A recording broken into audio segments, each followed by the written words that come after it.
महाराष्ट्राच्या कृषी खात्याला कसला शाप आहे याचं निदान अजून लागलेलं नाही। विद्यमान कृषी मंत्री यांनी काहीच दिवसाआधी शेतकऱ्यांवर केलेलं वादग्रस्त वक्तव्य आणि आज हायकोर्टाने दिलेला निकाल हा माणिकराव कोकाटेंना मोठ्या अडचणीचा आहे। अर्थात त्यांची मंत्रिपदासोबतच आमदारकी सुद्धा जाऊ शकते। नेमकं काय घडतंय जाणून घेऊ। नमस्कार, मी पल्लवी, मी स्वागत करते इब्लिसच्या या विशेष व्हिडिओमध्ये।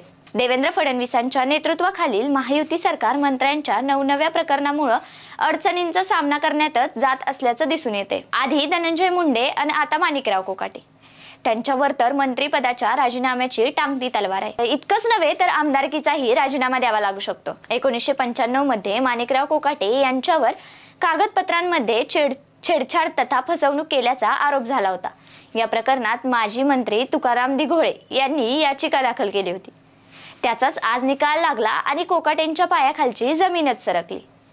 त्यांच्यासह भावावर 50,000चा दंड आणि 2 वर्ष कारावासाची शिक्षा कोर्टाने सुनावली आहे।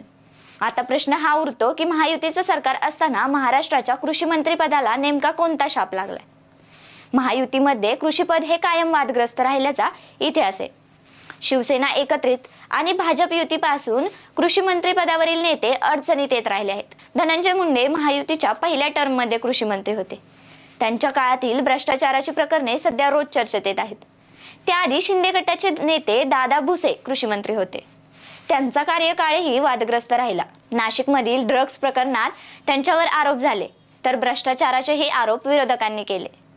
शिवसेना भाजप युती सरकारच्या काळातील कृषी मंत्री एकनाथ खडसे यांना तर भ्रष्टाचाराच्या आरोपानंतर राजीनामा द्यावा लागला होता। आता माणिकराव कोकाटेंवर ओढवलेली नामुष्की चर्चेचा विषय ठरते। महायुतीच्या कृषी मंत्री पदाला नेमका शाप तरी कोणता लागला याचा शोध लागणं गरजेचं आहे।